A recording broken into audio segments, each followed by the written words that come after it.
Bom dia, turma, tudo bem aí com vocês? Nossa aula de hoje é de geografia, né? Então, na verdade, hoje eu quero dar continuidade no assunto que a gente já começou a abordar em sala de aula, mas antes eu quero fazer uma revisão do conteúdo, que é sobre regionalização ou regionalizar, porque faz um tempinho já e eu vou estar cobrando isso numa atividade avaliativa que eu vou estar enviando para vocês, tá certo? Então vamos lá, o que é regionalizar, o que é regionalização? Então nós falamos já nas aulas que quando eu falo regionalizar é dividir o mundo de acordo com determinados critérios, né?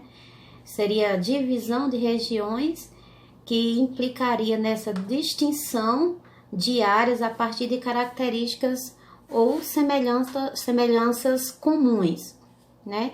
Então, além dos aspectos geográficos que nós observamos, há outros critérios de igual importância. Então, regionalizar de acordo com determinados critérios que podem ser os critérios políticos, os critérios econômicos, históricos, culturais, enfim. Então, vamos falar aí sobre o critério político. Então, quando eu falo de critério político, um dos exemplos que nós podemos estar abordando é sobre a divisão por continentes, certo?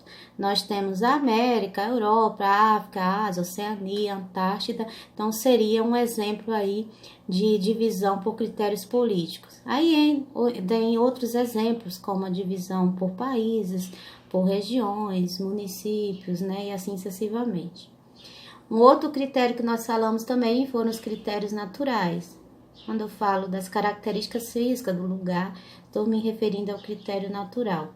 Então, quando eu falo de grandes porções de terras, né, ou grandes porções de água, quando eu me refiro aos oceanos, às zonas polares, né, zona tropical, zona temperada norte, temperada sul, né, e assim sucessivamente, eu estou me referindo aos critérios naturais.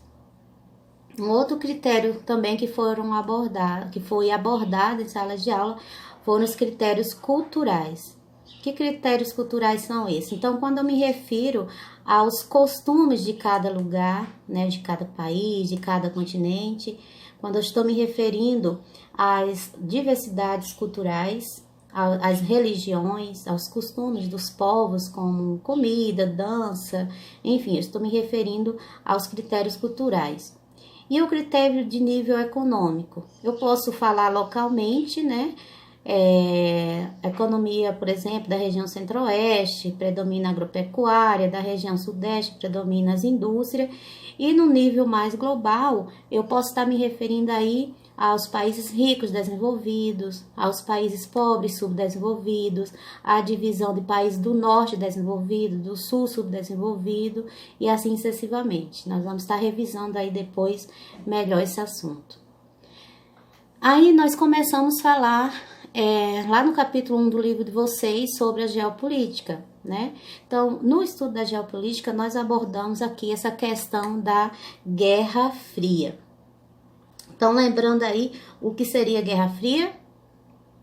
É isso mesmo, é isso que vocês estão pensando. Então, a Guerra Fria, na verdade, é uma designação atribuída ao período histórico, né, de disputa entre disputas estratégicas, né, entre duas grandes potências mundiais. Do lado oriental, com o sistema socialista, nós temos a União Soviética, e do lado ocidental, sob a dominação dos Estados Unidos, com o sistema capitalista. Isso mesmo. Então foi a divisão em dois mundos que ficou conhecida como bipolarização, né? De um lado, a União Soviética com o sistema político econômico socialista, e do lado ocidental, os Estados Unidos com o sistema capitalista. Então, o que aconteceu? Vamos pensar aí nessas causas, né, para que ocorresse essa divisão. Então, a União Soviética, ela buscava implantar o socialismo em outros países, né? Para quê? para que pudessem expandir a igualdade social, baseado numa economia planificada. No Partido Comunista, buscava a igualdade social, a falta de democracia, enfim. Enquanto os Estados Unidos, né, que é a outra potência mundial, ela defendia o quê? A expansão do sistema capitalista, que é um sistema baseado em quê? Na economia de mercado, num sistema democrático e propriedade privada dos meios de produção, certo? Mas quando que essa bagunça toda começou? Começou justamente com o fim da Segunda Guerra Mundial.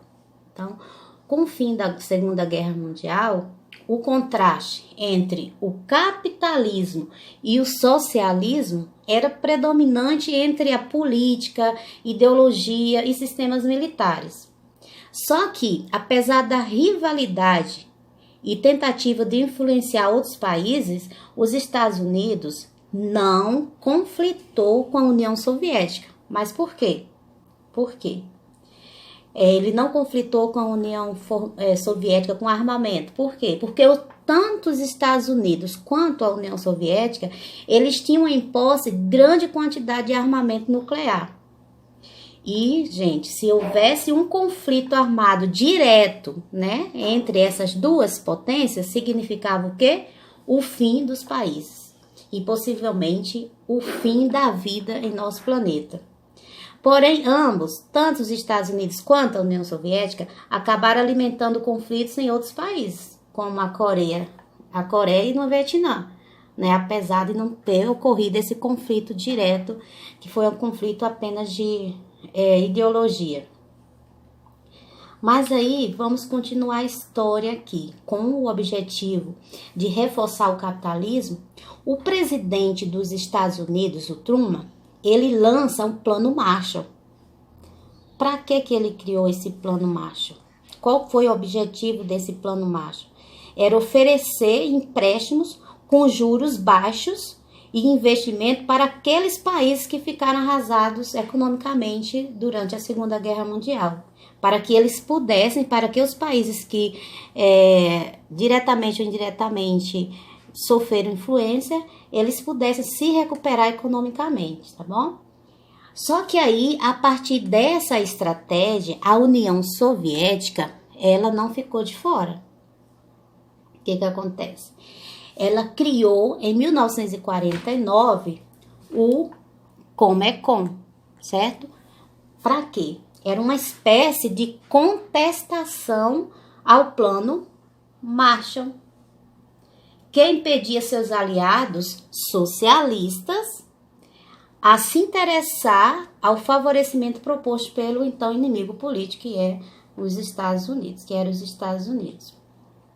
Aí a Alemanha, por sua vez, aderiu a esse plano Marshall também para se restabelecer, o que fez com que a União Soviética bloqueasse todas as rotas terrestres que davam acesso a Berlim. Assim, a Alemanha, que era apoiada pelos Estados Unidos, abastecia sua parte de Berlim por várias áreas, provocando maior insatisfação, né, a divisão. Então, a partir disso aí, provocou a divisão aí da Alemanha, entre a Alemanha Oriental e a Alemanha Ocidental. Em 1949, os Estados Unidos, né, com seus aliados, criou também o que? A OTAN. O que significa OTAN? Isso mesmo, a Organização do Tratado do Atlântico Norte. Qual que era o objetivo da OTAN? Manter alianças militares para que estes pudessem se proteger em caso de ataque. Só que aí, em contrapartida, a União Soviética criou o quê? O Pacto de Varsóvia. E também tinha como objetivo a união das forças militares de toda a Europa Oriental. Aí vamos só relembrar um pouco aí qual foi a origem aí do nome Guerra Fria. É porque não houve uma guerra direta entre as superpotências, dada a inviabilidade, né, da vitória em uma batalha nuclear. Como a gente já falou aqui, que se houvesse guerra direta, um conflito direto entre essas duas potências, possivelmente o mundo iria acabar, porque eles estão preparados, munidos de armamentos nucleares muito fortes. É claro que com isso houve também alguns conflitos apoiados pelos Estados Unidos, como por exemplo a Guerra da Coreia, a Guerra do Vietnã. A Guerra da Coreia ocorreu basicamente entre os anos de 1951 e 1953, né, que foi criada um conflito armado de grande proporção, e a Guerra do Vietnã, que é um conflito também que ocorreu um pouquinho mais tarde, 1959, foi basicamente até 1975, e contou com a intervenção direta dos Estados Unidos e da União Soviética. Vamos falar também sobre o fim dessa Guerra Fria, né? Então, a falta de democracia, o atraso econômico, a crise das repúblicas soviéticas acabaram por acelerar a crise do socialismo. Então, o socialismo começou a ter crise, porque quem estava aqui na Alemanha Oriental queria ir para a parte ocidental, porque aqui tinha a probabilidade de maior desenvolvimento econômico. Então, a região começou a entrar em crise, né? Então, com essa crise, acabou-se por acelerar, né, o final, o fim, né, desse conflito ideológico. Em 1949, eles derrubaram o Muro de Berlim e as duas Alemanhas se reunificaram. Então, no começo da década de 90, o presidente da União Soviética, que é o Gorbachev, ele começou a acelerar o fim do socialismo. Então, com reformas econômicas, né, acordo com os Estados Unidos e mudanças políticas, o sistema foi se enfraquecendo. Então, era o fim de um período do embate político, ideológico e militar dessas duas grandes potências. Então, o capitalismo saiu vitorioso e aos poucos iria sendo implantado aí, o capitalismo também começou a ser implantado aí nos sistemas socialistas, certo? Então, na próxima vídeo, eu vou falar um pouco sobre essa divisão do mundo em 3 mundos, a divisão dos países do norte, países do sul, que também foi um conteúdo que a gente já viu. Até a próxima, beijo, espero que vocês tenham entendido esse resumo. Abraço.